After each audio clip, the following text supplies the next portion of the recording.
एकदा बोलण्याची विनंती केली तर माझ्या मनात बऱ्याच दिवसापासून असं होतं की काही लेखक मराठीमध्ये त्यांना जे महत्त्व मिळायला पाहिजे ते तितकेसं मिळालं नाही आणि त्याच्यामुळं त्यांच्याविषयी बोलणं आवश्यक आहे. जी ए कुलकर्णी ज्या वेळेला हयात होते त्यावेळेला मराठीमध्ये जी ए कुलकर्णी हे एक रहस्य होतं. मला माहीत नाही इथं बसलेल्यापैकी किती लोकांनी जी ए कुलकर्णींना वाचले किंवा जी ए कुलकर्णींविषयी वाचलेलं आहे. कारण त्या काळामध्ये जी ए कुलकर्णी हे एक मिस्ट्री होती. त्यांना अनेकदा बक्षिसं मिळाली. त्यांना साहित्य अकादमीचं बक्षीस मिळालं, महाराष्ट्र राज्याची बक्षिसं, एकूण 4 बक्षिसं त्यांना मिळाली आणि त्यातल्या कुठल्याही बक्षीस समारंभाला ते स्वतः गेले नाहीत. ते बक्षीस घ्यायला त्यांची बहीण जायची. जी ए कुलकर्णींचा फोटोही कधी कोणी पाहिलेला नव्हता. त्यामुळे हा माणूस कोण आहे, इतकं विचित्र लिहिणारा, इतकं वेगळं लिहिणारा हा माणूस कोण आहे हे कुणाला माहीत नव्हतं. कारण ते महाराष्ट्रात राहत नव्हते, ते राहत होते धारवाडात. आणि त्यांचा कडेमनी कंपाऊंड हा त्यांचा ॲड्रेस जो होता तो ॲड्रेस सुद्धा असा एक मिस्टिरियस ॲड्रेस होता. आणि लोक नेहमी विचार करायचे की जी ए कुलकर्णी आहेत कोण. बऱ्याच वर्षानंतर त्यांचा एक फोटो प्रकाशित झाला ज्याच्यामध्ये त्यांनी काळा गॉगल लावला होता डॉनसारखा आणि एक असा अंदूक आउट ऑफ फोकस झालेला तो फोटो होता. त्यामुळे ते रहस्य अजूनच गडद झालं.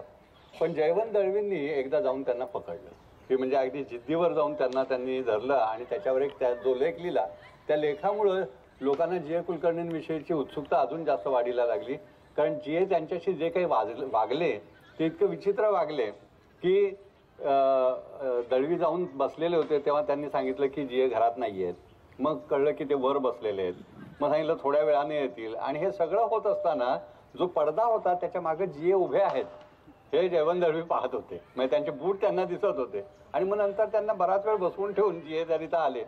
मग आपण क्लबात जाऊ म्हणाले आणि रस्त्यात म्हणाले की मला काहीतरी आठवण आली आहे, मला आमचं काम आहे, मी निघतो. ते समोरच्या गल्लीत गेले आणि जी ए कुलकर्णी बसस्टॉपवर उभे राहिले होते. आणि थोड्या वेळाने बस आली तर काय कोण जाणे दळवींनी ठरवलं की ह्या बसमध्ये चढायचं नाही, बघूया काय होतं. ते तिथंच थांबले. बस निघून गेल्यानंतर जी यांना वाटले की ते बसमध्ये चढले, ते समोरच्या गल्लीतनं आले आणि परत गेले.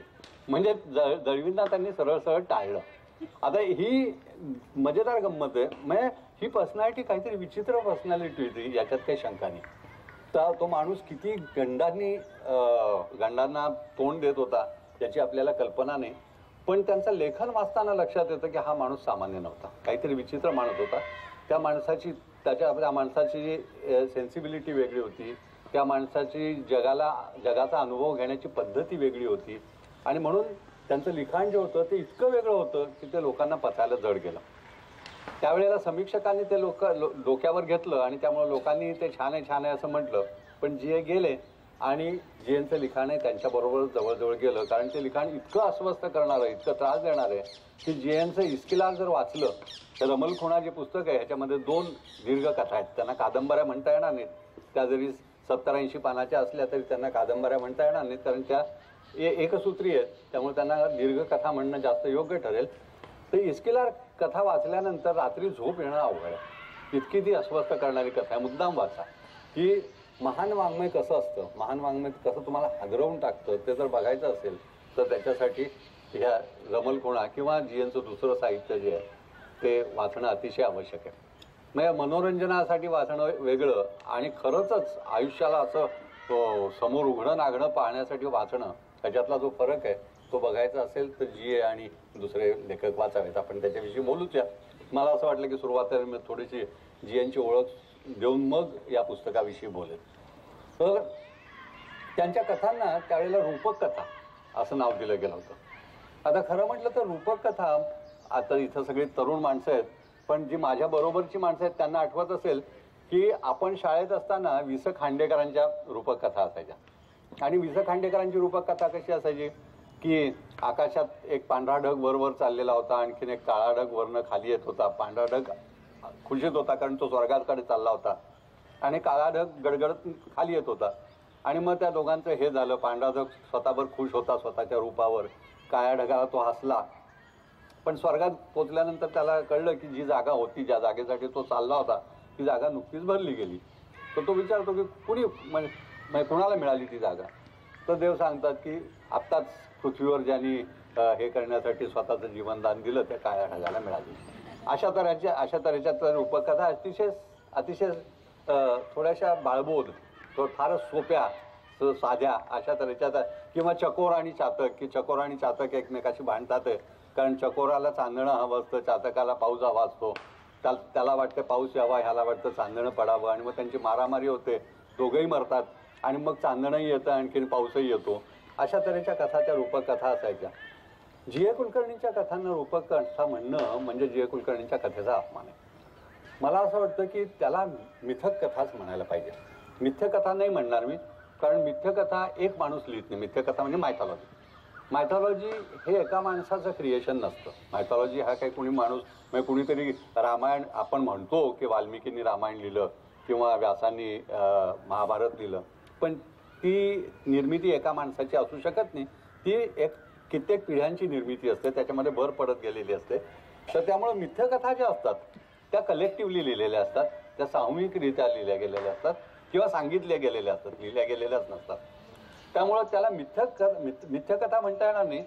पण कुठल्याही समाजासाठी नवी मिथकं निर्माण करणं ही त्या समाजाची गरज असते.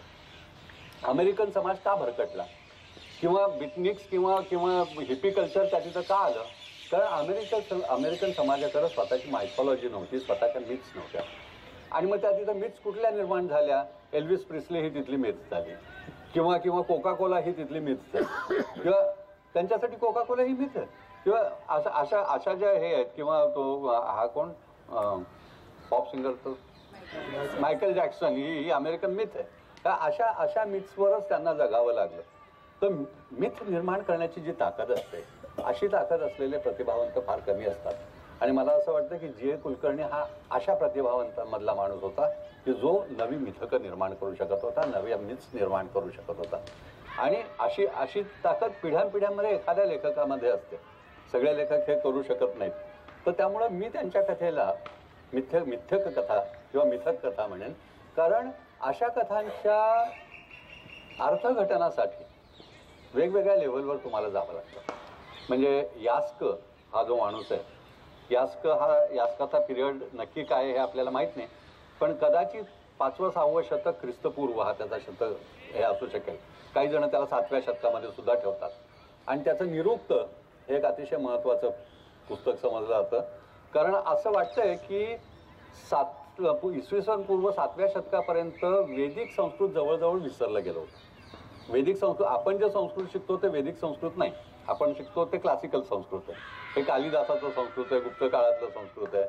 वैदिक संस्कृत जे आहे ते त्यापेक्षा फार वेगळं आहे आणि ते जवळजवळ विसरलं गेलं असावं इसवी सन पूर्व 7व्या शतकामध्ये. त्या तिथं ते संस्कृत समजवण्यासाठी जी पुस्तकं लिहिली गेली, जी निरुक्त लिहिली गेली, त्याच्यामधलं एक सगळ्यात महत्त्वाचं निरुक्त हे यास्काचं निरुक्त. यास्कानी त्यात बृहद्देवता प्रकरण म्हणून जे प्रकरण लिहिलेलं आहे, त्याच्यामध्ये वेदांमध्ये जे देवदेवता आहेत त्यांच्या पर्सनॅलिटीज कशा समजून घ्यायच्या त्याच्याविषयी डिस्कशन केलेलं आहे. म्हणजे आता इंद्राने वृत्राला मारलं म्हणजे नक्की फारच लांबच चाललेलं आहे का, इकडं तिकडं फिरतंय. तर इंद्राने वृत्राला मारलं म्हणजे नक्की काय झालं असावं, की कदाचित खरंच इंद्र हा एक पराक्रमी पुरुष असेल, वृत्र हा त्याचा शत्रू असेल, त्याला मारलं असेल, आणि जसं शिवाजी महाराजांना भावानी तलवार दिली अशी एक नवं मिथक निर्माण झालं. अशा तऱ्हेचं मिथक त्याच्यातून जे ऐतिहासिक मिथक असू शकतं, किंवा काही मिथकं जी आहेत ती आहेत त्या स्वरूपात मंत्रदेवता वाद म्हणून तो म्हणतो त्याला, ती आहे त्या स्वरूपातच स्वीकारली जातात. पण खरंच जर मिथक तुम्हाला समजावून घ्यायचं असेल तर तुम्हाला त्याचं अर्थघटन स्वतःची कल्पनाशक्ती वापरून करायला पाहिजे. म्हणजे कदाचित असं असेल की हा वृत्र जो आहे तो वृत्र शब्द कसा आला, तर वृ ह्या धातूवरून आला. वृ म्हणजे काय, तर वेटाळणं. तर मग त्याच्यात तसं गोष्टीत असं येतं की हा वृत्र जो होता तो डोंगराला विळखा घालून बसला होता आणि सगळं पाणी त्यांनी अडवलं होतं, आणि इंद्रानी स्वतःच्या वज्रांनी त्याचे तुकडे केले आणि पाणी सोडवलं. आता कदाचित असं झालं असेल की ज्यावेळेला आर्य भारतात आले आणि इंडस व्हॅली म्हणजे सिंधू घाटीतल्या लोकांची जी संस्कृती होती त्यांना इरिगेशन माहीत होतं, त्यांनी धरणं बांधली असतील डोंगरांवर, आणि त्यामुळं आर्यांना पाणी मिळत नव्हतं. कदाचित इंद्राने ती धरणं फोडली असतील आणि पाणी त्याच्यातून हे केलं असेल, त्याच्यातून हे मिथक निर्माण झालं असेल. अशा तऱ्हेने त्या मिथकाचं अर्थघटन करत जाणं हे आता हे इसवी सन पूर्व 7व्या शतकात आपल्याला सांगतोय असं. तर जीएनच्या कथा जर तुम्हाला समजून घ्यायच्या असतील तर हेच टेक्निक तुम्हाला वापरावं लागतं. आणि म्हणून मी म्हणतोय की जीएनच्या कथांना रूपकथा म्हणणं हा जीएनचा अपमान आहे, त्याला मिथक कथाच म्हटलं पाहिजे. तर हे थोडंसं हे करून आपण रमल खुणांकडे वळूया. तर मी तुम्हाला सांगितलं की रमल खुणामध्ये एक कथा आहे ती प्रवासी आहे, दुसरी आहे ती इस्किलार. इस्किलार नाव फार विचित्र आहे. या सगळ्या कथांमध्ये तो नायक नक्की कुठला राहणार आहे, त्याची मातृभाषा कुठली आहे, तो कुठल्या काळात राहतोय याचा अंदाज तुम्हाला येत नाही.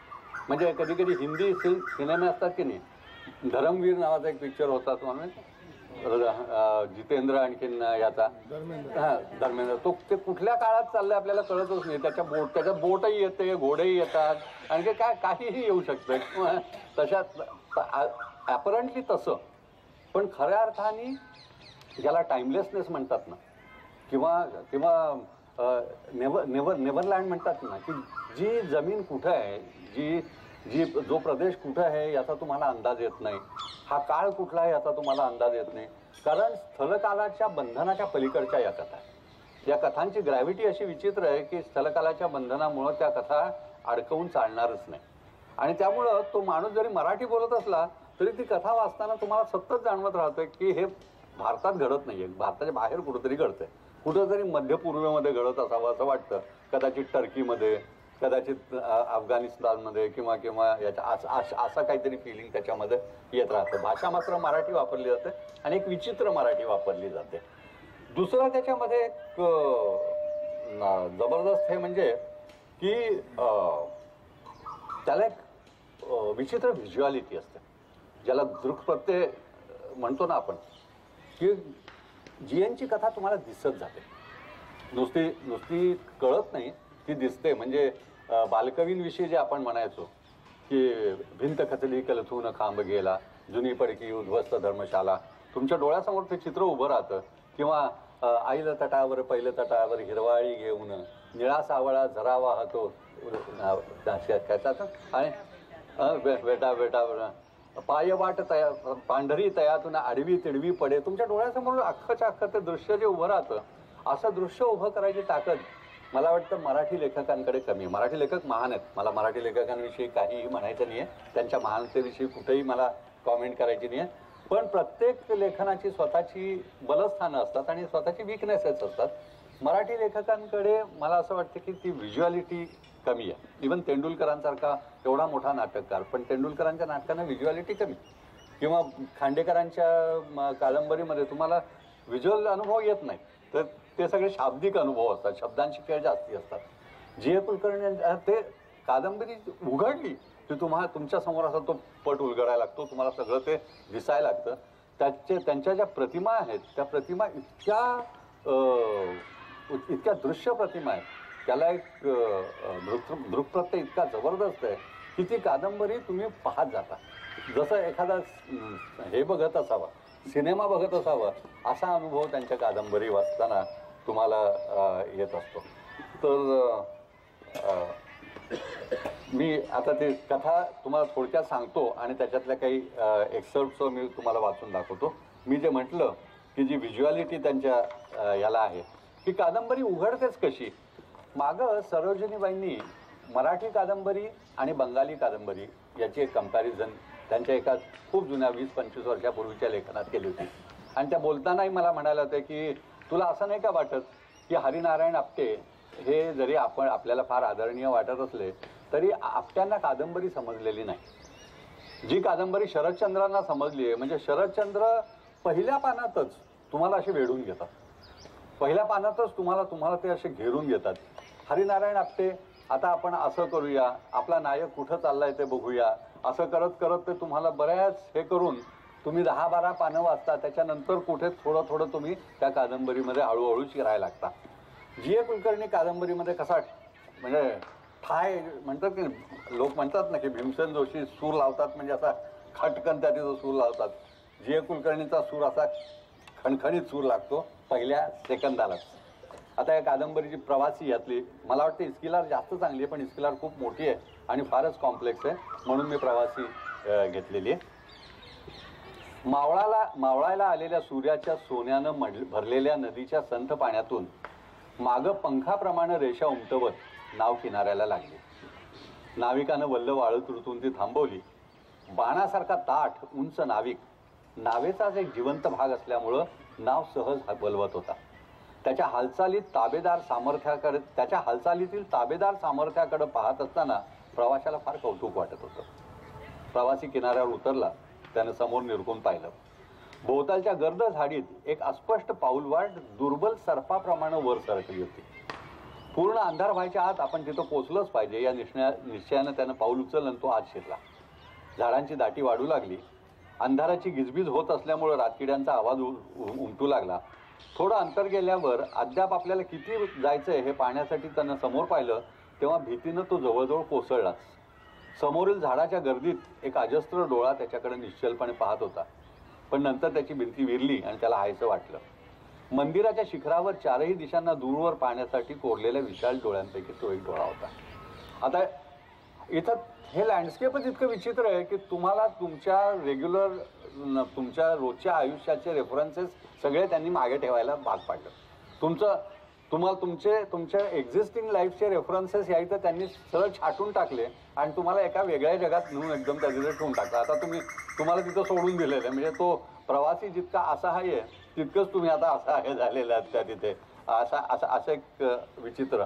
आता हा प्रवासी जो आहे त्याला ह्याच नाविकाने एका रत्नाविषयी सांगितलेलं आहे आणि ते रत्न एका अष्टभुजा देवीच्या ह्याच्यात आहे. ते देऊळ कुठे आहे वगैरे तो नाविक त्याला तो तिथं घेऊन जातो. हा माणूस त्या तिथं जातो. ते देऊळ असं जुनं आपण स्वच्छ देऊळ असतं. त्या तिथं ते रत्न बघितल्यानंतर त्या रत्नाचं त्यांनी जे वर्णन केलेलं आहे ते इतकं सुंदर वर्णन आहे की जणू हिरव्या प्रकाशाचे प्रपात त्याच्यातून सांडत होते. देवीच्या अष्टभुजा देवीच्या 8 हे तिच्या शरीराला पालवी फुटल्यासारखे बाहेर आले होते. हे आता त्या प्रतिमा किती सुंदर आहेत पहा की तिच्या शरीराला पालवी फुटल्यासारखे तिचे 8 हात बाहेर आलेले होते आणि तिच्या कपाळावरचं जे रत्न आहे त्याच्यातून हिरव्या रंगाचे प्रपात ओतले जात असावेत असा प्रकाश तिच्या अंगावर पसरलेला होता. तर हा हातातल्या त्या लोखंडाच्या ह्याच्यानी त्याच्यावर प्रहार करतो. ते रत्न निखळून हातात येतं पण त्याच्यातून एक भयानक सर्प बाहेर येतो. तो घाबरतो पहिल्यांदा पण त्या सर्पाला तो मारून टाकतो आणि जसा त्या सर्पाला मारतो तसं प्रचंड आवाज येतो आणि ते मंदिर कोसळायला लागलं हे त्याच्या लक्षात येतं. तो बाहेर पळत जातो आणि एका ठिकाणी लपून बसतो. ते मंदिर कोसळतं. मंदिर कोसळल्यानंतर तो जरा असा श्वास घेतो तर समोर एक माणूस घेऊन उभा राहतो काळा कभिन्न आणि तो त्याला म्हणतो की मी तुला पकडायला आलेलो आहे की त्या तिथं तू हे केलंस मंदिराच्या रत्नाचा अपहार केलेला आहेस आणि त्यामुळे तुला मला न्यायदूताकडे घेऊन जाणं आवश्यक आहे. आता हा खोटं बोलायचा प्रयत्न करतो की म्हणतो नाही मी आलो त्यावेळेलाच ते मंदिर कोसळलं आणि मी काय ते व्हायला नाही. तर तो म्हणतो की मी आईच्या समोर उभारून बघत होतो की तू त्या मूर्तीवर चढलास, हाताने प्रहार केलास, रत्न काढलंस आणि मग मंदिर कोसळलं. तर हा म्हणतो जर हे सगळं तू पाहत होतास तर मला थांबवलं का नाहीस? तर तो म्हणतो नाही थांबवायचं काय कारण आहे? गुन्हा करायचं स्वातंत्र्य तुला आहेच. प्रत्येक माणसाला गुन्हा करायचं स्वातंत्र्य आहे. आता त्या गुन्ह्याचे परिणाम जे आहेत ते भोगायचं जे आहेत ते हे काम माझं आहे. त्यामुळे तुला थांबवणं न थांबवणं हे काय माझं काम नाही. तर त्यामुळं मी आहे तर फक्त पहारा द्यायला बसलेलो आहे आणि जर कोणी गुन्हा केला तर त्याला शिक्षा मिळेल याची काळजी मला घ्यायची. तो त्याला त्याच्यातून पकडून घेऊन जातो आणि त्या एका अशी काळी अंधाराने भरलेली रूम असते तिथं जाऊन तो उभा राहतो आणि म्हणतो की आता या पिंजऱ्यात तू उभा राहा, मी कपडे बदलून येतो. आणि तो त्या तिथं स्वतःचे जे पहारे करायचे कपडे असते तर ते कपडे काढतो आणि त्या तिथं याची न्यायदाताची जी वस्त्र असतात, काळी रेशमी वस्त्र असतात न्यायाधीशाची, ती वस्त्र पांघरून तो त्या तिथे येतो. तो नॅचरली तो प्रवासी म्हणजे भडकतो. तो म्हणतो काय करतो? तेवढ्या वेळात त्याने ते रत्न जे गोमुखात टाकून दिलेलं असतं, देवळाच्या गोमुखात ते रत्न तो लपवून टाकतो आणि इथे येतो. तो म्हणतो हा काय तमाशा आहे की तू हे होतास इतका वेळ पहारेकरी होतास, आता तूच न्यायदूत. तर म्हणे हो त्याला काय झालं? तो तेव्हा मी ते काम केलं आणि म्हणे वस्त्र म्हणजे माणसं काम म्हणजे हे बदल माणूस तोच असतो ना. शेवटी माणूस बदलतो म्हणजे काय होतं, त्याची वस्त्र बदलतात, त्याचा हुद्दा बदलतो, माणूस थोडाच बदलतो, माणूस आतला तोच असतो. तर तो म्हणतो बाबा हे चांगलं तत्वज्ञान आहे की तूच हे आणि तूच दंडदूत, तूच न्यायदाता. आता म्हणे जर मला शिक्षा द्यायची झाली तर कदाचित वधक सुद्धा तूच असशील. तर म्हणे हो, वधक सुद्धा मीच आहे. तर तो म्हणतो ही न्यायाची चेष्टा झाली, असलं वागणं जनावरांना सुद्धा शोभत नाही. तो प्रवासी जो आहे तो म्हणतो हे असलं वागणं जनावरांना सुद्धा शोभत नाही. त्या तिथं त्याचं जे हे आहे ते इतकं सुंदर आहे की म्हणजे जी ए कुलकर्णी कसे हळूहळू उतरत जातात, गिरमीट म्हणतात ना तसं, की तो म्हणतो, तो न्यायदाता म्हणतोय की मृत्यूच्या भीतीनं तुझ्यात उद्धटपणा आलाय, पण या खेपेला मी त्याच्याकडे दुर्लक्ष करतो. न्यायदाता शांतपणे म्हणाला, माणसं निरनिराळी असली तरच न्याय योग्य तऱ्हेनं होतं असं वाटतं का तुला? वस्त्र म्हणजेच माणूस, आणि जितकी वस्त्र तेवढी माणसं. वस्त्राच्या मागं माणूस म्हणून कोणी स्वतंत्र काही असतच नाही. शिवाय महत्वाची गोष्ट अशी आहे की प्रायश्चित्त हे अपराधांवर अवलंबून असतं, न्याय देणाऱ्यांच्या संख्येवर नाही. किती किती क्रिस्टलाइज, किती असं लखलखीत विधान आहे. एक एक विधान त्यांचं जे आहे त्याचं सुरीसारखं धार लावलेलं चकचकीत विधान आहे की वस्त्राच्या प्रायश्चित्त हे अपराधांवर अवलंबून असतं, न्याय देणाऱ्यांच्या संख्येवर नाही. तू अपराध केलेला आहेस, तो तू करत असताना दंडदूतानं पाहिलंय आणि तू स्वतः तो मान्य केलाय. मग आता स्वतंत्र 3 माणसं असणं हा वेडा अपव्यय आहे. दंडदूत काय, न्यायदाता काय किंवा वधक काय, आपापल्या व्यवसायात प्रावीण्य मिळवण्यासाठी कष्ट घेतलेली बुद्धिमान माणसं असतात. अशी 3 माणसं तुझ्यासाठी राबत असावीत, म्हणजे अपराध करून तू मोठं शतकृत्य केलंय, जगावर अनंत उपकार रचले आहेत, अशी तुझी समजूत आहे का? अपराधाचं कसलं आलंय कौतुक? मग तुला कारागृहात सावरीच्या कापसाची शय्या आणि पंखा घेतलेली सुस्वरूप दासी सेवेला नको का? सन्मार्गी लोकांकडे दुर्लक्ष करून दुर्जनांच्या बाबतीत हळवं होणं हे तर रानटी पशूंना सुद्धा सोबत नाही.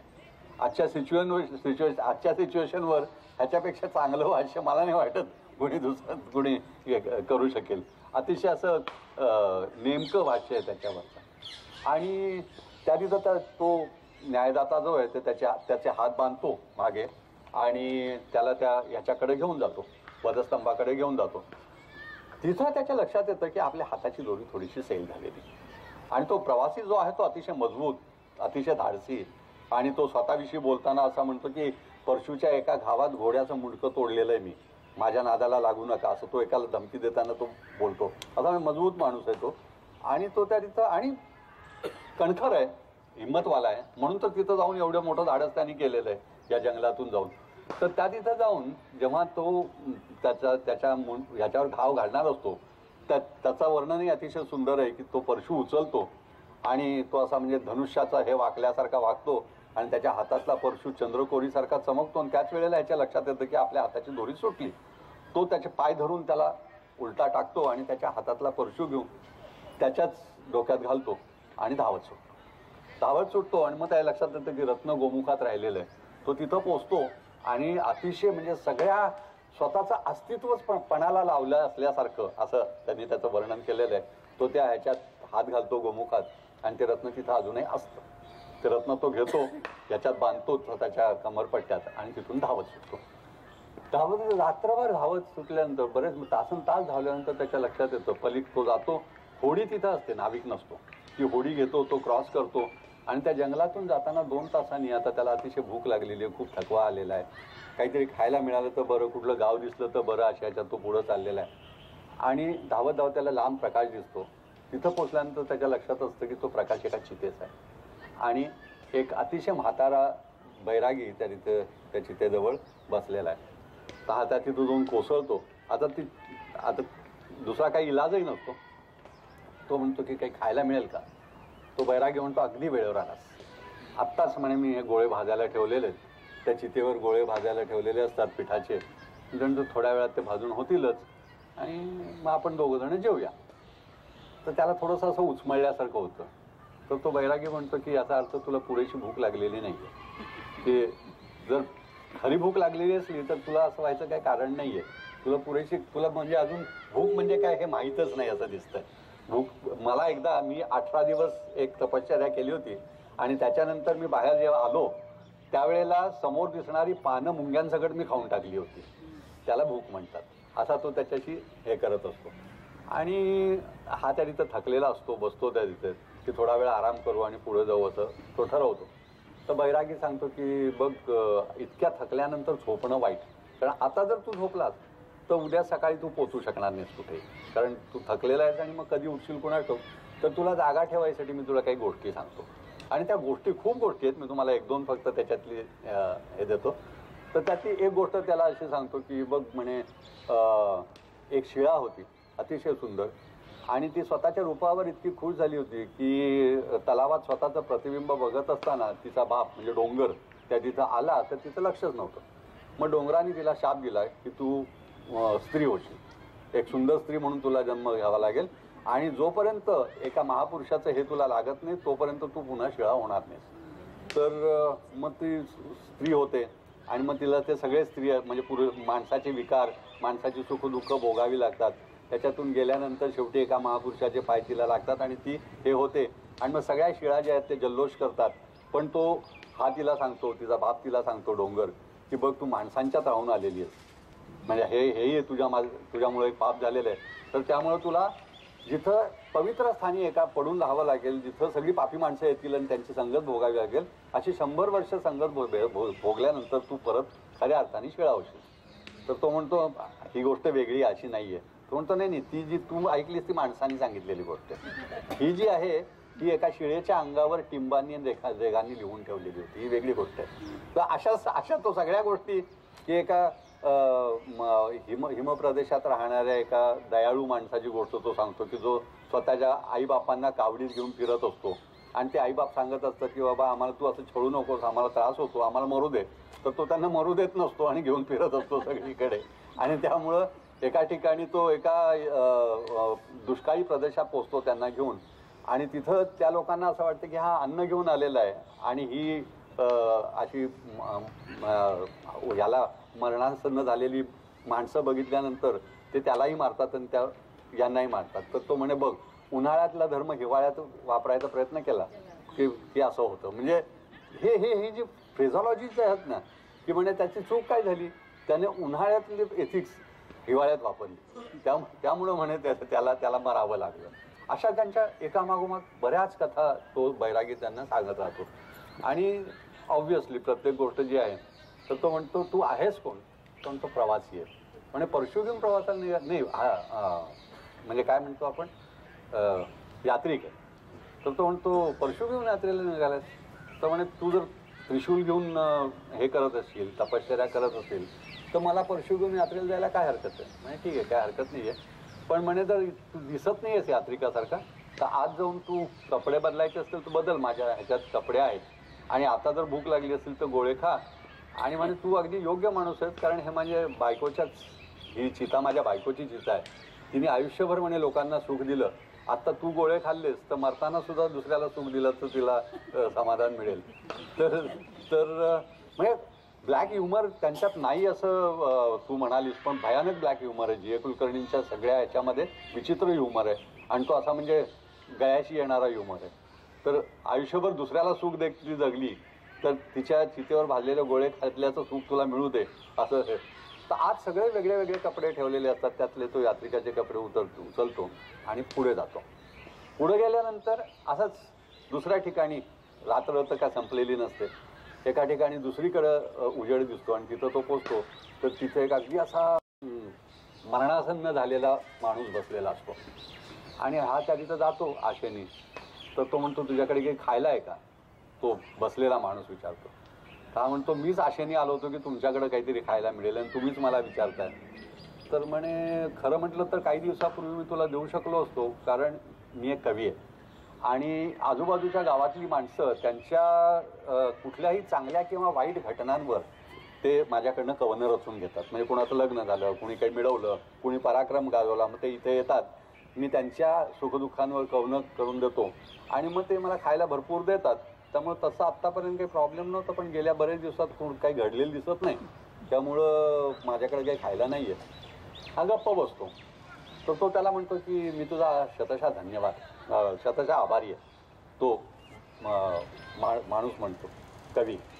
तर तो म्हणतो आभारी कशाबद्दल. तर म्हणे अशा वेळेला कवनं करून पोट भरत नसतं, असं म्हणे ज्याला म्हशी बोडायची सुद्धा अक्कल नाही असला माणूस सुद्धा म्हणे अक्कल शिकवतो की काव्य करून काय पोट भरत नाही, असं न म्हटल्याबद्दल धन्यवाद आहे. तू हे बोलला नाहीस ते फार महत्वाचं आहे. तर तो म्हणतो हो बरोबर आहे, पण तरी सुद्धा आता तुम्ही बोललाच, विषय काढलाच म्हणून बोलतो की कवनं जी आहेत ती म्हणे तुम्हाला असं म्हणजे दुसऱ्यांची सुख दुःख तुम्ही हे करायची, तुम्हाला असं नाही वाटत की हे म्हणजे खोटं जगणं आहे? तर तो म्हणतो खोटं जगणं कसं? तो स्वतःचे पाय दाखवतो, जे जे असे असतात की जिथून त्याच्यावर चालणं शक्यच नसतं. तो म्हणतो माझ्यासारखा माणूस जो स्वतःची जागा सोडून उठू शकत नाही, तो दुसरं काय करणार? की मी पर्वतावर चढू शकत नाही, मी आकाशात उडू शकत नाही, मी पराक्रम गाजवू शकत नाही, मी समुद्र लांघू शकत नाही, मग शेवटी दुसऱ्यांची सुखदुःख जी आहेत तीच माझी आहेत असं समजून वागणं हे माझ्यासाठी भागच आहे. मला काही दुसरा हेच नाही. पण म्हणजे तुझ्या हे लक्षात येते का की या सगळ्या प्रोसेसमध्ये की हे पाय घेऊन मला कोणत्या कुरुक्षेत्रावर युद्ध कौशल्य दाखवता येईल, मला कोणत्या राजकारण्याचा पण जिंकता येईल, सागराच्या लाटांशी झुंजून विक्राळ जलचरांची हत्या करता येईल, की मस्त हत्तीच्या गंधस्थळावर पाऊल ठेवावं त्याप्रमाणे अजिंक्य पर्वत शिखरावर पाऊल रोवून मला खालच्या जगाकडे अभिमानाने पाहता येईल. परंतु एका दृष्टीने मला त्याचं दुःख नाही. हसू नको, त्यात दुःख मानायला मी शिकलोय असं म्हणावं तर. पण मी प्रत्यक्ष योद्धा असलो असतो तर एकच एक योद्धा झालो असतो, एकच आरोहक आणि एकच सागर साहसी. पण आता मात्र आदिकालापासूनची सारी युद्ध माझी आहेत. आदिकालापासून सारी युद्ध माझी आहेत. मानवाच्या साऱ्या साहसात मी हजर आहे. मी असा अत्यंत क्षुद्र झाल्यामुळं मी अतिमहान झालेलो आहे. कारण प्रत्येकाने केलेलं साहस हे माझंच साहस आहे. ही सगळी साहस मी जगतोय. तुम्ही साहस करणारे जे आहेत ते तुमचं साहस जगता फक्त. मी प्रत्येकाचं साहस जगतोय. त्यामुळं कवी हा कसं म्हणजे कवीचं हे कसं मोठं हा तो त्याचं हे करतो. आणि मग त्याच्याशी थोडा वेळ बोलणं झाल्यानंतर तो म्हणतो की तुला जर असं वाटत असेल, हे सगळं बोलून झाल्यानंतर शेवटी तो निघतो त्या तिथून. आणि तो सांगतो की जाण्यापूर्वी 2 कामं कर. की एक, मला कुठून तरी मागे एका कुत्र्याच्या पिल्लाचा आवाज येतो आणि ते कुठंतरी आलं होतं इथं, त्याच्या गळ्यात दोरी होती, म्हणजे कुठल्या तरी वस्तीवरनं आलं असावं, पण ते कुठंतरी जाऊन काट्यात अडकलेलं आहे आणि 4-5 दिवसापासून ते कुरकुर करतंय. जर त्याला तू घेऊन गेला नाहीस, माझ्या कानासमोरच ते मरेल. तो फ्रेजही फार सुंदर आहे की त्याला तू सोडवलं नाहीस तर ते माझ्या कानासमोर मरेल, तर त्याला तेवढं सोडव. आणि दुसरं असं की त्या समोरच्या झाडात एक बोर आहे, ते पालापाचोळा बाजूला केलं तर तुला दिसेल, तर ते तू खाऊन टाक. तर तो त्या तिथं जातो, खरंच बोर त्या तिथं असतो, तर तो तोडतो आणि तोंडात घालणार तर त्याच्याकडे लक्ष जातं. त्या माणसाच्या चेहऱ्यावर अतीव लालसा असते.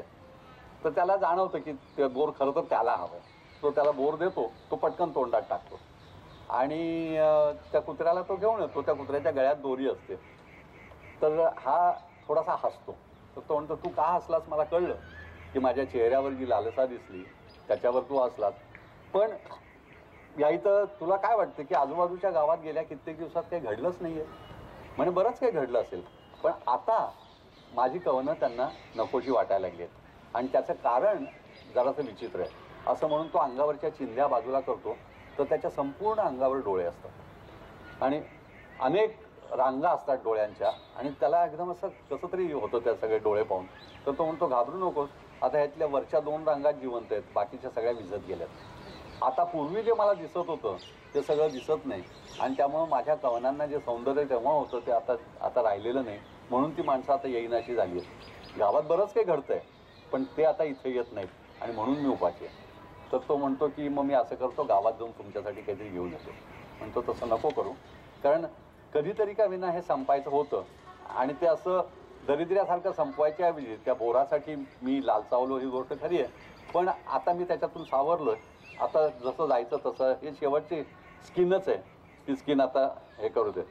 तर तो स्वतःचं वर्णन करताना असं करतो की आपणाला काही सुद्धा दिसत नाही अशी माणसांची तक्रार असते. माझं दुर्दैव निराळं होतं, मला अति दिसतं. दाहक द्रव्याच्या थेंबाप्रमाणे माझे शब्द हाडापर्यंत जळत जाऊन हाडात उतरायचे, पण त्या माणसांना नेमकं तेच नको होतं.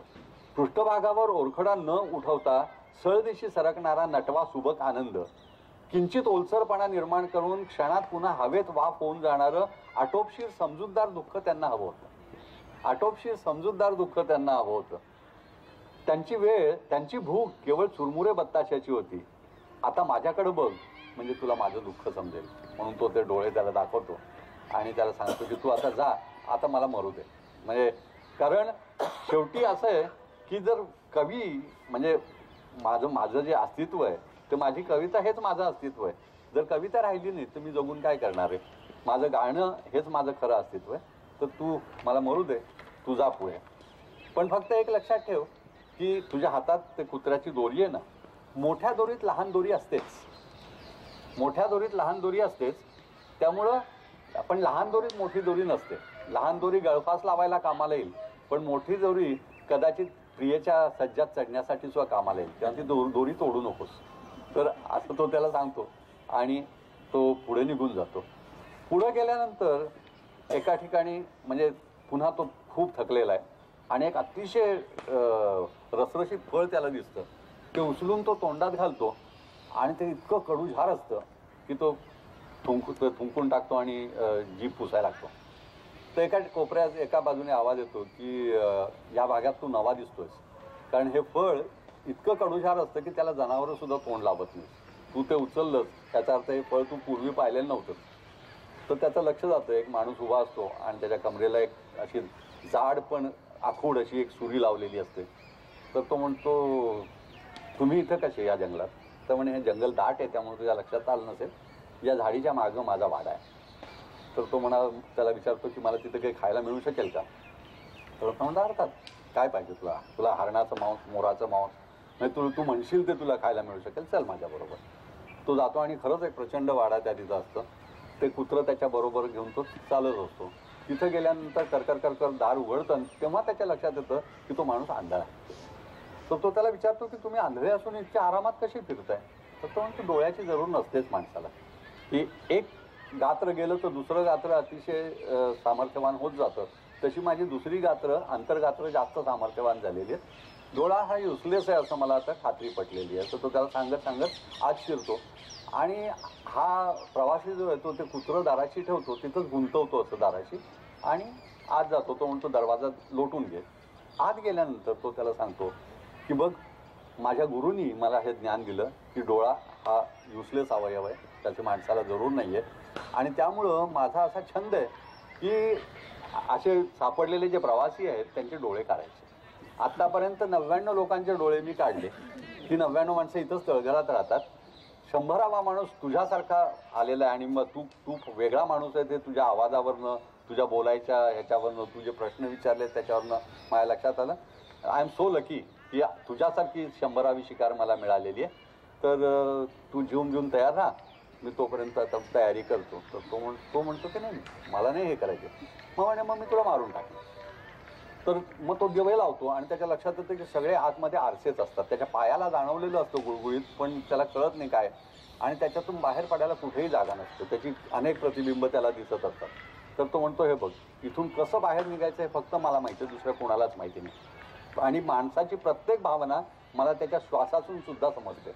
आणि तो त्याचं वर्णन करत असतो की तुला आत्ता काय वाटतंय, तू उजव्या बाजूला बघतोयस, तू अमुक करतोयस, तू खाली वागतोयस, खालून जाण्याचा प्रयत्न करतोय, हे सगळं त्याला समजत असतं. आणि शेवटी हा जेव्हा सांगतो की नाही, मी नाहीच डोळे काढून घेणार, तर तो एक सुरीत त्याच्या कानापासून एक निघून जाते. आणि त्या लक्षात येते की आता आपल्याला स्वतःचा जीव वाचवायचा. तर तो म्हणतो, मला ही शिकार खेळायला खूप आवडतं. म्हणजे जनावरांच्या शिकारी तर कुणी करतात, मी माणसांच्या करतो. आणि आता आपण खेळूया तो खेळ. आणि हा त्या आरशांमधनं धावत असतो. सूर्या त्याच्या जवळ येऊन आपटत असतात. आणि त्या लक्षात येतं की आता इथून निघणं अशक्य आहे. आणि त्याच्या लक्षात येतं की आता एवढं ज्या रत्नासाठी आपण एवढं धावत पळत त्या तिथं पोचलो, त्या रत्नाचा आता काहीही उपयोग नाही आहे. म्हणजे पृथ्वी मोलाचं रत्न आता इथं आपल्याला हा आरसा फोडू शकेल अशी कुठली तरी वस्तू, असे एवढंच आपल्यासाठी सगळ्यात महत्त्वाची वस्तू आहे. रत्नबित्न काही कामाचं नाही. अगदी जगातलं सगळ्यात हे जे वैभव आहे ते सुद्धा कामाचं नाही. तर तो शेवटी थकतो आणि आडवा पडतो. तो म्हणतो, ठीक आहे, तू आडवा पडल्याचं माझ्या लक्षात आलंय, चालू दे, तू उभा राहशील तेव्हा आपण पुढचा खेळ चालू करू. आणि एवढ्यात ते कुत्रं त्या तिथून त्या आरशांच्या मधनं कुंकू कुंकू करत त्या तिथं पोचतं. ते कुत्र्याचं एवढंसं पिल्लू असतं. आणि तो शिकारी एकदम हे होतो की तुझ्याबरोबर कोण आहे? हा जो पिंजरा आहे हा मी माणसासाठी बनवलेला आहे आणि इथं काहीतरी असं आलेलं आहे की ते मला कळत नाही आहे. इथं काहीतरी अज्ञात माझ्या या कोळ्याच्या जाळ्याला विचित्र हेलकावे बसतात आहे. इथं काय आलंय ते मला कळत नाही आहे. त्यांनी कुत्र्यासाठी तो पिंजरा बनवलेलाच नाही आहे ना. आणि त्यामुळे त्या कुत्र्याला त्याच्यातून जाता येते. आणि ते कुत्रं आत आल्यानंतर प्रवाशाला एकदम स्ट्राईक होतं की आपल्याला रस्ता मिळणार आहे, आणि त्याच्या मागे ती दोरी असते. एवढ्यात एक सुरी सटकन येते आणि त्या कुत्र्याची दोरी तुटून जाते. तो प्रवासी जो आहे ती दोरी हाताला बांधून घेतो आणि त्या दोरीच्या अनुषंगाने हळूहळू आरसे सरकत, आणि तो जो शिकारी आहे तो आता अस्वस्थ झालेला आहे की तू कुठे जातोयस, म्हणजे त्याला कळत नाही आणि हा आता कुठे चाललाय आणि दुसरं काय आहे त्या तिथं, तुझ्या बरोबर काय आहे. आणि तो प्रवासी वाटेल तसे सुऱ्या फेकायला लागतो, कुठेही जायला लागतात सुऱ्या, आणि हा दरवाजे सरकवत सरकवत ते आरसे सरकवत दरवाजाचा आवाज येतो, तो असा पहाड कोसळल्यासारखा करकर करकर आवाज येतो, आणि शिकारी एकदम किंचाळतो की म्हणजे तू दरवाजापर्यंत पोहोचलास, हे असं कसं झालं, आत्तापर्यंत कधी कोणी गेला नाही. तो दरवाजा उघडून बाहेर पडतो आणि त्याच्या मागोमाग धडाधड सुऱ्या आपटतात, आणि एकदम त्याला बाहेर त्या कुत्र्याच्या ओरडण्याचा आवाज येतो, आणि त्या लक्षात येतं की त्या सुरीने कुत्रं मारलं गेलं. तर म्हणतं की त्याच्या एवढ्याशा शरीरात असलेलं ते त्राण नसलेलं एवढंच ते उपाशी असलेलं पिल्लू की एवढाशा त्याच्या शरीरातला प्राण जणू कोरून काढला असल्यासारखं ते आवाज करून ते कुत्रं मरून गेलं. प्रवाशाला वाटलं की जगण्याच्या पलीकडं कुठं काही जर आयुष्य असेलच तर आपलं काळीच काढून दिलं तरी सुद्धा ज्याचे उपकार फिटणार नाहीत असं ते एवढासा जीव की जे 2 तास माझ्याबरोबर राहिलं आणि माझा जीव वाचून निघून गेलं. तर तो बाहेर पडतो, एवढ्यात तो शिकारी त्या ह्याच्यावर येऊन उभा राहतो, त्या वाड्याच्या ह्याच्यावर, आणि वाटेल तशा सुऱ्या फेकायला लागतो. त्या प्रवाशाला त्या सुऱ्या लागत नाहीत आणि तो शेवटी कंटाळून स्वतः सुरी खुपसून घेतो छातीमध्ये आणि मरतो, आणि तो हुंदके देऊन रडू लागला. तर वयानं मोठा असलेला माणूस रडायला लागला की किती भकास वाटतो हे प्रवाशाला पूर्वी एकदाच अनुभवाला आलं होतं. द्यूत खेळत असताना त्याच्या बापानं फाशाच्या एका संख्येवर सारी संपत्ती पणाला लावली होती. दुसऱ्या क्षणी पूर्णपणे कंगाल झाल्यावर तो अंगणातल्या पारिजातकाच्या झाडाखाली गुडघ्यात मान घालून मोठ्यानं रडत होता. त्यावेळी प्रवाशाला फार फार कमीपणा वाटला होता. हातानं मिळवलेली संपत्ती त्याच हातानं घालवली यात आक्रंदण्यासारखं काय आहे. ज्याला हे वाक्य बघा कसं आहे, ज्याला पश्चाताप इतका सहजवश असतो त्यानं द्यूत कधी खेळूच नाही. समोर पश्चाताप दिसला की त्याच्या मागं कसल्या तरी सुखाचं प्रेत आहे त्याची माणसानं खात्री बाळगावी. सदाचार दुराचार यांचा काटेकोर हिशोबी जमा खर्च पदरात हिशोबी खर्चाचं माप पदरात टाकणं ही चोख वृक्ष व्यापारी वृत्ती हा धर्माचा स्वभाव आहे. पण कर्मनिरपेक्ष वैभवी फळ देण्याचं किंवा निदान त्याची अपेक्षा करण्याचा धुंद आनंद देण्याचा औदार्य फक्त जुगारातच असतो. ते जुगाराचं स्व हे कसं आहे, आणि तो म्हणजे फक्त एकाच धर्माचं जुगाराशी जमलं तो म्हणजे धर्मराज, बाकी म्हणजे धर्म आणि जुगार यांचं एकमेकाशी कधी जमत नाही. आणि तो त्या तिथून पुढे निघतो त्या ह्याच्यातून, आणि तेव्हा तो अतिशय थकलेला आहे, रात्र संपत आलेली आहे, आणि तो एका गावापाशी पोचतो. त्याचा स्वतःच्या डोळ्यावर विश्वासच बसत नाही की गाव आलेलं. प्रचंड वेस असते आणि इतक्या रात्री वेस उघडी आहे याचं त्याला भयंकर आश्चर्य वाटतं. तो वेशीच्या आत शिरतो तर त्या वेशीच्या वर एक टॉवर असतो, आणि त्या टॉवरमध्ये एक असा धष्टपुष्ट माणूस लाल प्रकाशात नाहत असल्यासारखा बसलेला असतो. तो काही त्याला टोकत नाही, काही नाही. आत जातो. रस्ते स्वच्छ रुंद असतात पण रस्त्यावर कोणी नसतं. माणसं सगळी म्हणजे ह्या गावात कोणी राहत असेल असंही वाटत नसतं. तर तो म्हणजे असा आश्चर्याने असा हे करत फिरत असतो की काय करायचं काय. तो एका ठिकाणी 2-3 ठिकाणी दरवाजा ठोकतो पण कोणी दार उघडत नाही. आतमध्ये माणसं बोलता येते त्याच्या लक्षात येतं पण दार कोणीच उघडत नाही. आणि मग एक म्हातारा समोरून चालत येतो, दाढी खूप वाढलेला. तो त्याला म्हणतो की कोणी इथं दार उघडणार नाही, कारण जर दार उघडलं तर तू जो पाहिलास त्याचं नाव महाकाल. त्या महाकालाला ते लगेच समजतं आणि तो त्याचे हात छाटून टाकतो. कुठल्याही माणसाला, परक्या माणसाला पाणी देणं किंवा खायला देणं हा इथं गुन्हा आहे. त्याचे हात छाटून टाकतील. त्यामुळे कुणी दार उघडणार नाही, तू कोणाची वाट बघू नकोस. पण म्हणजे माझ्याजवळ थोडंसं शिळं अन्न आहे, ते जर पाहिजे असेल तर मी तुला देऊ शकतो. तर तो म्हणतो मग महाकाल तुमचे हात छाटणार नाही का. त्या म्हणे नाही, कारण म्हणे माझे हात छाटले तर त्याचं मरण येईल. आणि ते यावं म्हणून म्हणे कित्येकदा मी वेगळी सोंग घेऊन त्याच्यासमोर गेलो, पण माझ्यासमोर त्याने हातात परशू घेतला की त्याची बोटं तांबडी होऊन चमकायला लागतात. म्हणजे तापलेल्या तांब्यासारखी चमकायला लागतात. आणि त्याच्या लगेच लक्षात येतं की हा मी आहे आणि तो मला मारू शकत नाही.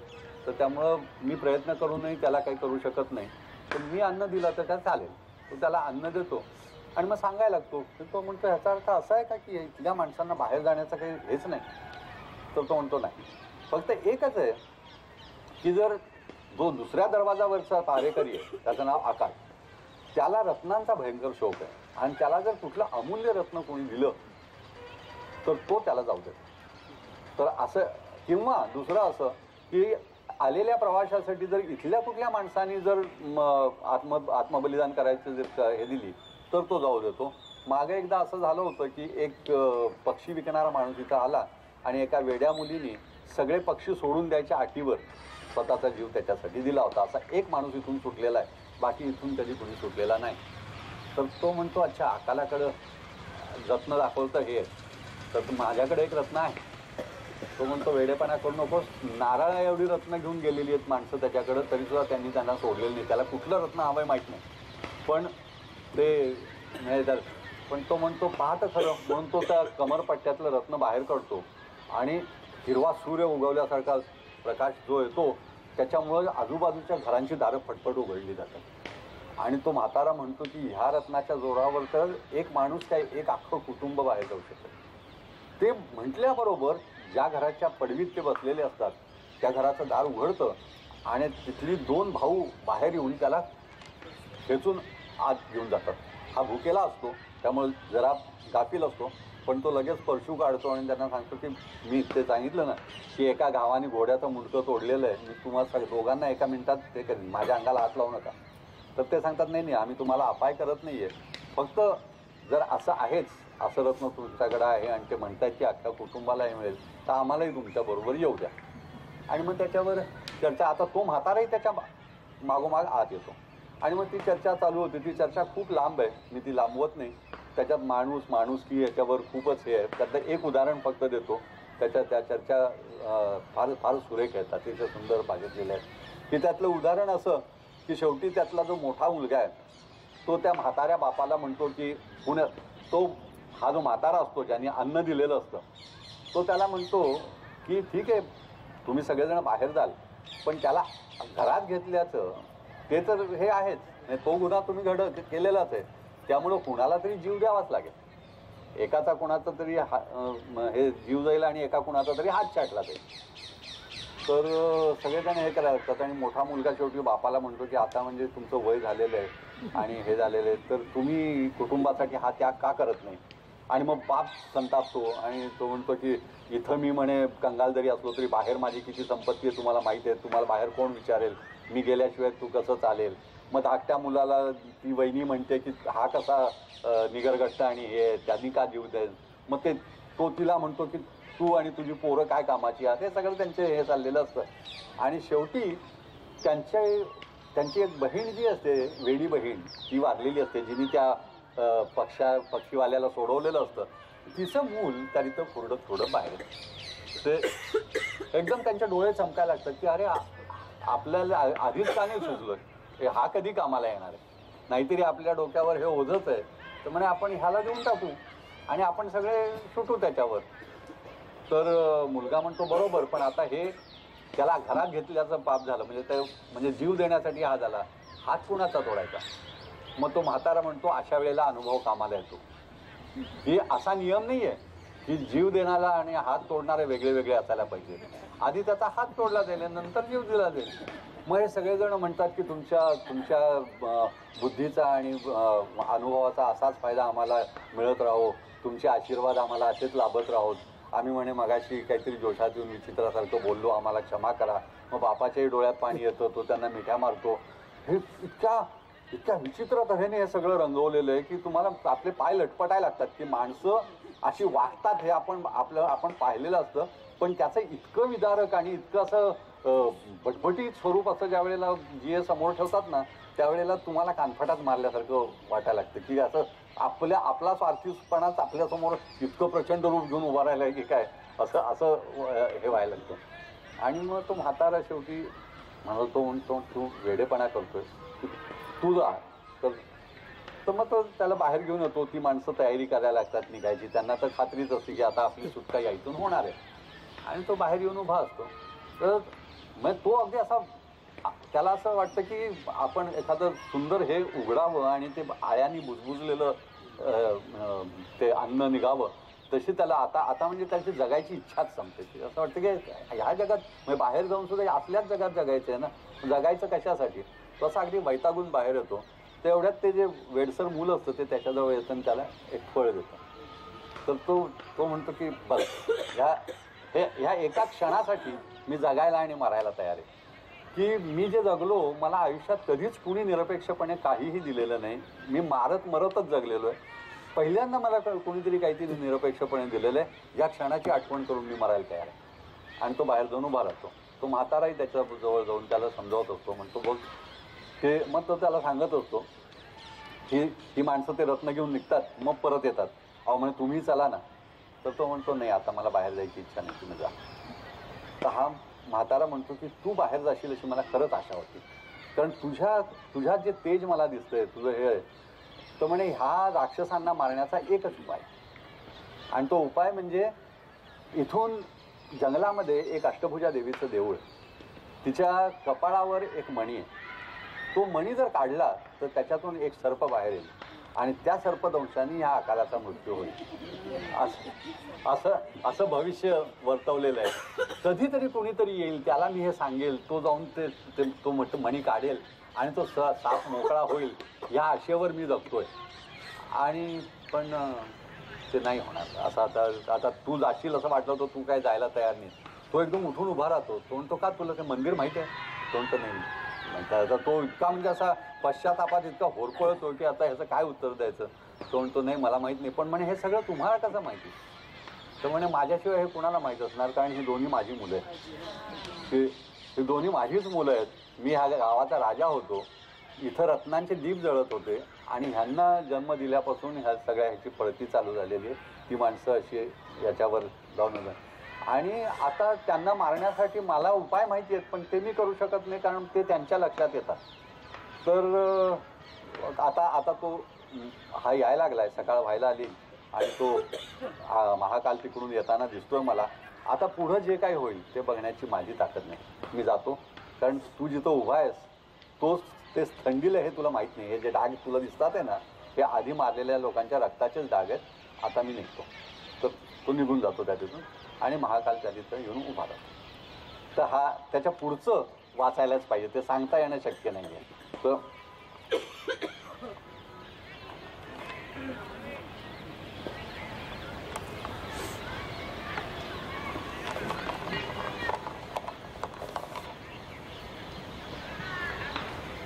महाकाल चबुतऱ्याजवळ आला आणि थांबला.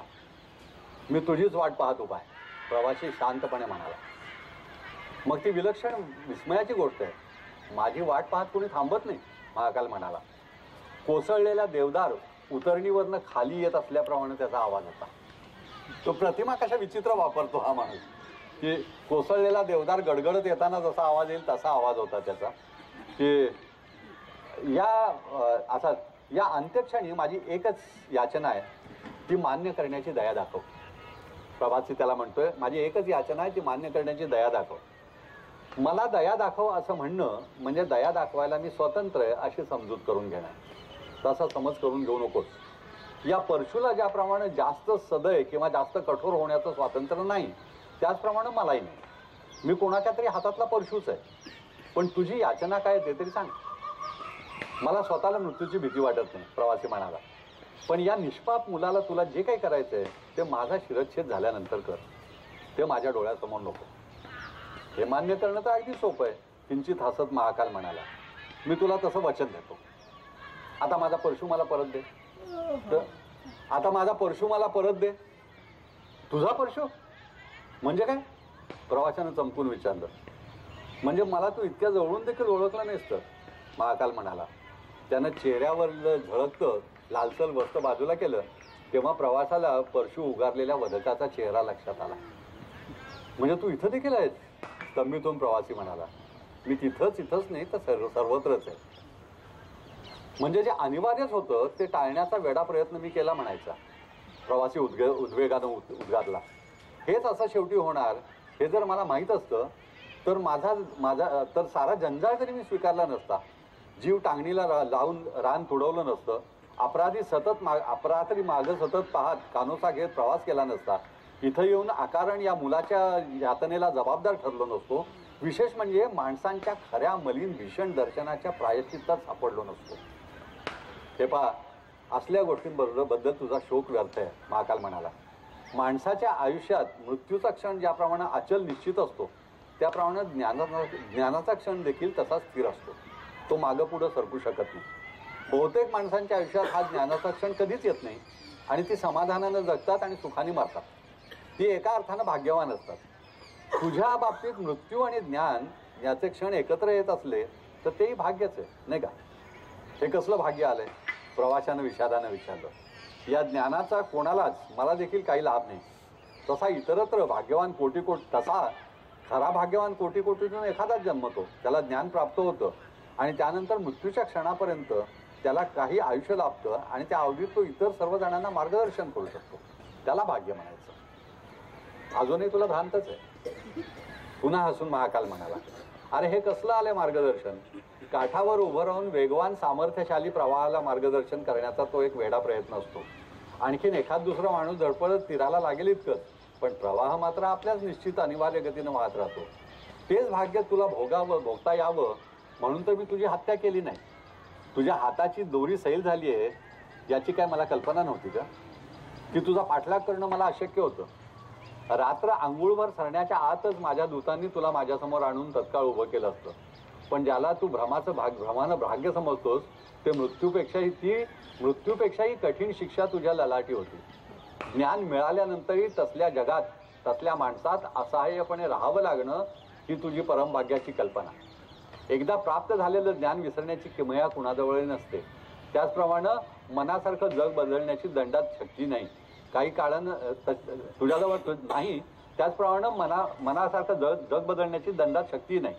काही काळानं तुला वाटू शकेल की आपल्याला मृत्यूच प्राप्त झाला असता तर आपण जास्त सुखी झालो असतो. म्हणजे सारा वेळ अगदी योजनापूर्वक तू मला कळसूत्राप्रमाणे नाचवत होतास आणि तुझ्यासारख्या पाषाण हृदयी दैत्याचा प्राण वाचवण्यास मी कारणीभूत झालो, कारण त्या सापाला मी मारलेलं. महाकाल मोठ्यानं हसला आणि त्या हसण्यानं शेजारचं झाड थरथरल्यासारखं. त्याबाबतचं श्रेय मात्र तू घेऊ नकोस. तू काय करत होतास याची तुला कसलीच कल्पना नव्हती. प्रवाशाकडे बोट रोखत महाकाल म्हणाला, आकारान घडणाऱ्या घटनांचं श्रेय घेणं क्षुद्रपणाचं आहे. ज्याबाबत देणाऱ्याला कसलीच आसक्ती नाही त्याचं दान घेण्यात औदार्य नाही. त्याचं दान करण्यात औदार्य नाही. ते स्वीकारण्यात घेणाऱ्याला आनंद नाही. आता हा मुलगा बघ, त्याला मृत्यूची भीती नाही की त्याच्यात जगण्याची ईर्ष्या नाही. तेव्हा त्याची हत्या करण्यात मला तरी कसला आलाय हर्ष? आणखीन एक ध्यानात घे, रुद्रकालीच्या मंदिरात मला प्रवेश नाही. रुद्रकालीच्या मंदिरात मला प्रवेश नाही एवढ्यासाठी मला तुझी मदत घ्यावी लागली. मंदिरातील रत्नाविषयी तरी तुला प्रथम कोणी माहिती सांगितली होती ते आठवतं का? हो तर त्या नाविकानं मला सगळं सांगितलं होतं आणि आवेळ होती तरी पैलतीराला नेण्याची त्यांनी तयारीही दाखवली होती. तो नाविक भव्य, पाण्यासारखा ताठ, उंच, कृष्णकांतीचा आणि त्याच्या लक्षात येतं की तो नाविकही हाच होता. तर प्रवासी बोलत असताना त्याचे शब्द विरत गेले आणि तो चेटूक झाल्यासारखा मूक झाला. महाकाल शांतपणे हसला. पाहिलंस, आता तुझ्या मनात प्रकाश पडत चाललेला आहे. तर आणि मग तो म्हणतो की ठीक आहे, तू मला मार. की एक म्हणजे तू जे म्हणतोयस की तुला असं वाटतंय की हे सगळं म्हणजे मला तू पूर्णपणे उखडून टाकलंस, पण त्या मुलांनी मला जे फळ दिलं तो क्षण आहे ना, त्या क्षणाने माझं जीवन सफळ बनवलेलंच आहे. मी त्याच्या म्हणजे आता मी मरायला तयार आहे. तर तो म्हणतो नाही तसं तर प्रश्न नाही. एक तर पहिली गोष्ट लक्षात घे की तो मुलगा तुला फळ द्यायला आला नव्हता. तुला गंमत बघायची आहे का? तर त्या मुलाला तो अशी चुटकी वाजून जवळ बोलवतो आणि तो पोर ते फळ घेऊन येतो. महाकाल ते फळ सोलतो आणि त्या मुलाला देतो. ते फळ घेऊन तो मुलगा आनंदाने, तो मुलगा फळ सोलून द्यायसाठी आलेला असतो, त्याला फळ द्यायसाठी आलेला नसतो. की तेवढा जो धागा असतो त्याच्या जीवनावर विश्वास ठेवणारा महाकाल, तो धागा सुद्धा पूर्णपणे तोडून टाकतो. आणि मग शेवटचा पॅराग्राफ असा आहे की महाकाल स्वतःशीच हसला आणि तो त्याला म्हणतो की तुला या क्षणी मृत्यू देणं म्हणजे स्वर्गसुख देण्यासारखं आहे. ज्ञानप्राप्तीनंतर आयुष्य असणं हे तुला भाग्याचं वाटतं ना, तर तेच भाग्य मी तुला भोगायला होणार आहे. तुला शिरच्छेद नाही, मी तुला जीवदान दिलंय. तुझा शिरच्छेद झाल्यानंतर ज्या मुलाला प्रायश्चित देण्याचं जर मी तुला वचन दिलेलं आहेच, तुझी जर हत्या नाही तर त्याला तरी प्रायश्चित तो कुठला? महाकाल स्वतःचीच हसला आणि जाण्यासाठी वळला. त्यानं परशु खांद्यावर टाकताच लालसर ढगाशे शेजारी चंद्रकोर चमकल्यासारखी झाली. पण आता सूर्यप्रकाश उतरू लागला होता. त्यात महाकाल परशुप्रमाणे वितळल्यासारखा नाहीसा झाला. आता हळूहळू घरांची दारं उघडली आणि रात्रभर भेदरून जीव मुठीत धरून जगणारी माणसं पुढं टाकलेल्या एका दिवसाच्या सूर्यप्रकाशाचा तुकडा चाटण्यासाठी हावरेपणानं बाहेर पडू लागले. आणि प्रवाशाला वाटलं इतरांचे प्रवास संपतात, रस्ता राहतो, आपला मात्र रस्ता संपला, प्रवास मात्र चालूच राहणार आहे.